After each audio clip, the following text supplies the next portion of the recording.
Hello, everyone. Hope you're all okay. Welcome to the 20 Minute Dad episode 7.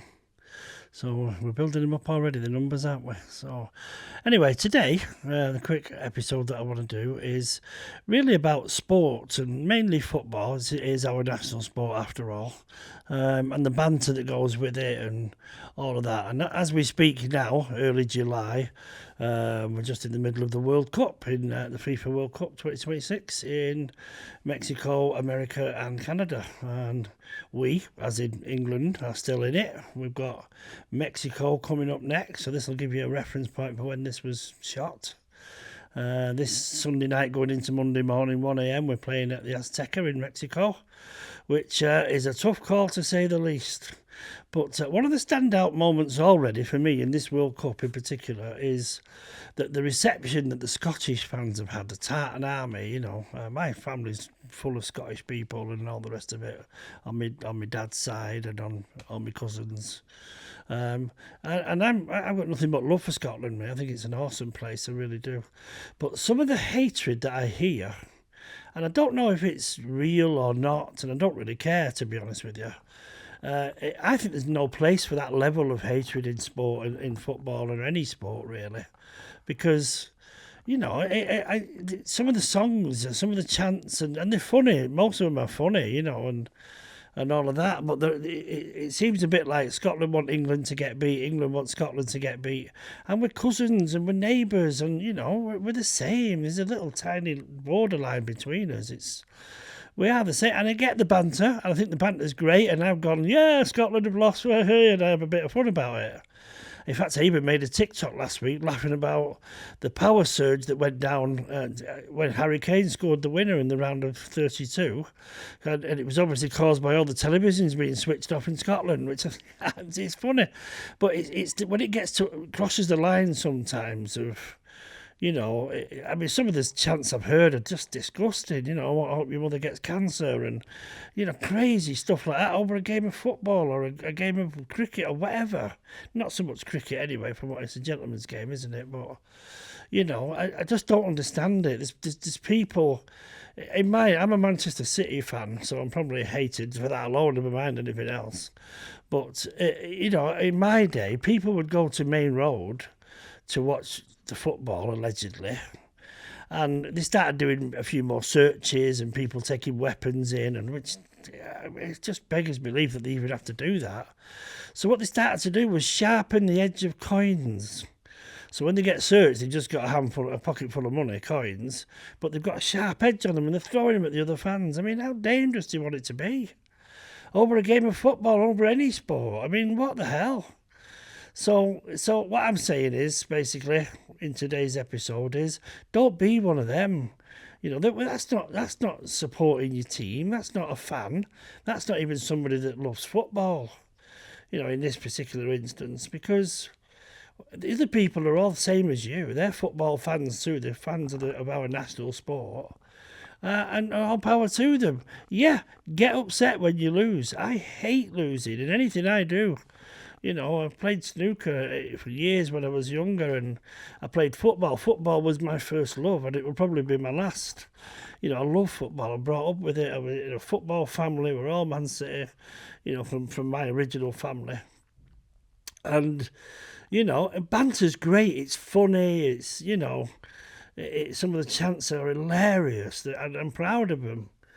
As I was proud of the Scottish guys in Boston, and the place took to them like a duck to water, and they did wonderful PR, the levels of PR that no politician could do. No PR agency could do a better job. None of them. The Scottish guys are loved up there, and so they should be, because they behaved properly. From what I could see, yeah, they got drunk. Well, whoopee-doo, big surprise. So did the English fans. So did the Argentinian fans, the Mexican, they all did. But they seem to really take to the Tartan Army, and why wouldn't you? If it's something that's new to you and it feels, nice to the Americans. One or two people on TikTok were saying, it's like a breath of fresh air in the place. It's been going stale for years here in Boston. And I get that, I understand that, but so one guy was saying how thrilling it was to be woken up at 5:45 in the morning by the sound of bagpipes. Which must be beautiful because it's a strange sound to them, and the bagpipes are beautiful anyway.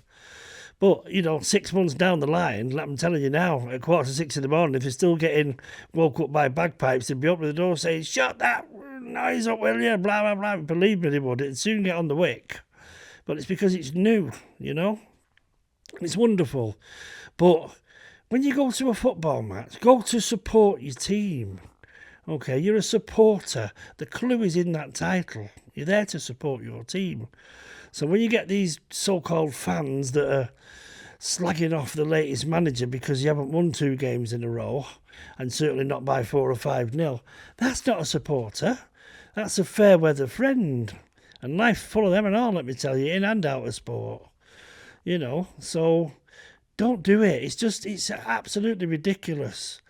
I mean, as a City fan, I've never been more ashamed of being a City fan than when I was at a game once and Sir Alex Ferguson, probably the best football manager this country's ever seen, or the UK's ever seen, it was poorly in hospital. Now, he's a father and a grandfather many times over. And the City fans were singing "Jelly and Ice Cream When Fergie Dies." I mean, it's disgusting. It's absolutely disgusting. And not in my name.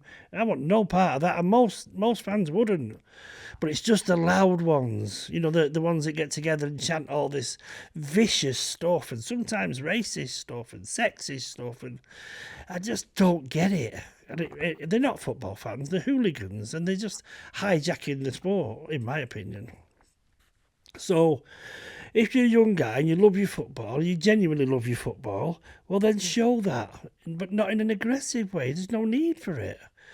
Go there, get yourself a season ticket, get yourself a scarf and a shirt with your favourite player on the back.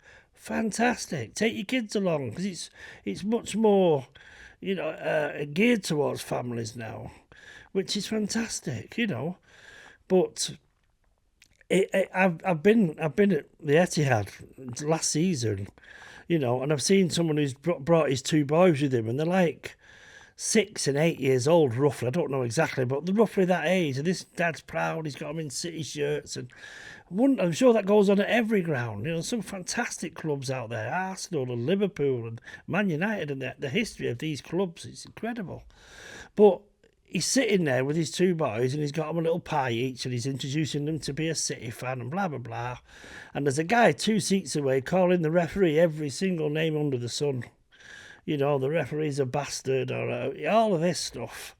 It's just disgusting. And he can't say anything. The dad, in any other circumstance, would probably say, "Excuse me, do you mind? I've got children here." You can't do that at a football match. For some reason, there's an unwritten law that you can't. Because people will say, "Well, don't bring them here then if you don't want to hear this. This is an adult place, blah, blah, blah." But it's not. It's not. It's a family place these days.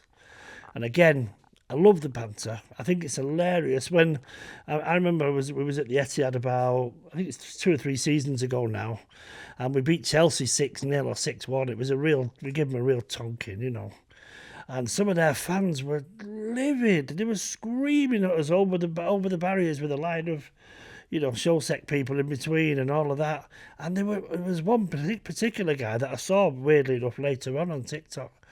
And he was raging like he'd lost his job.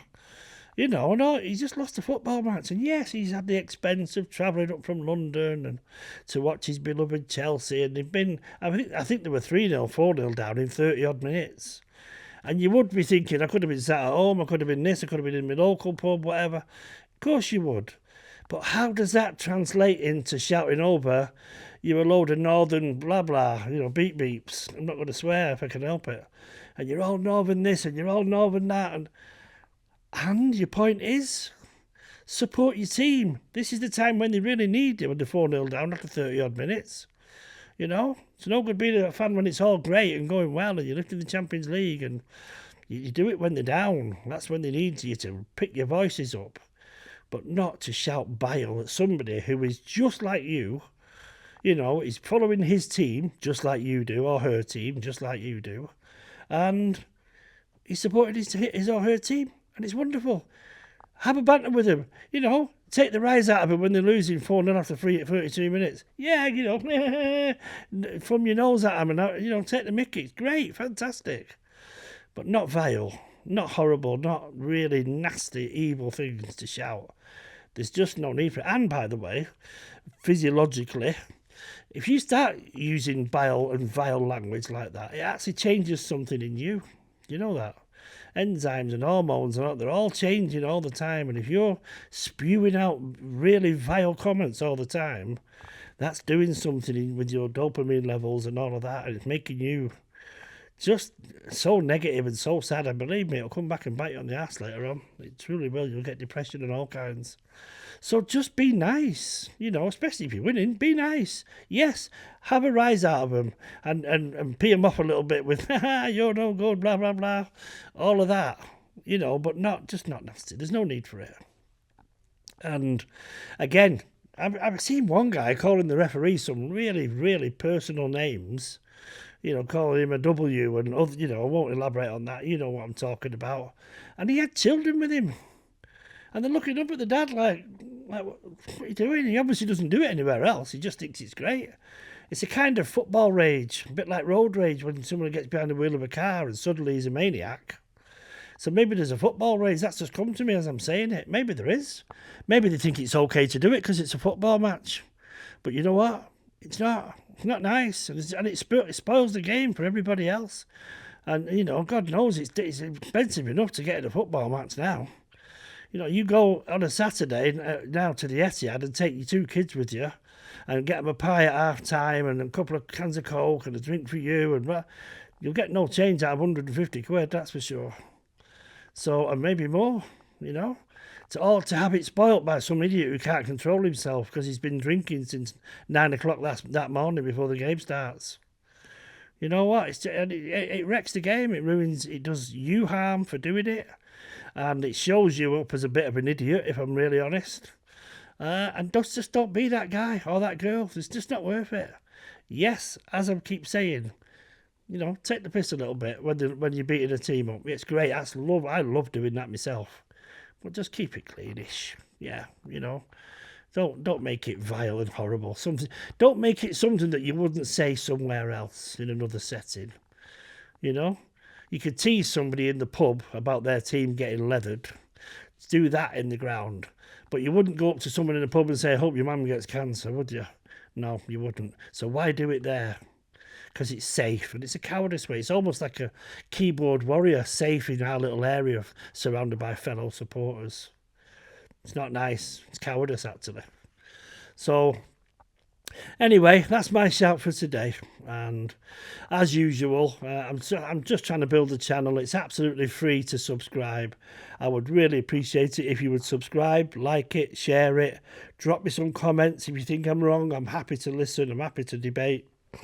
And yeah, just keep tuning in every Wednesday, every Sunday, 4 p.m, 4 o'clock in the afternoon.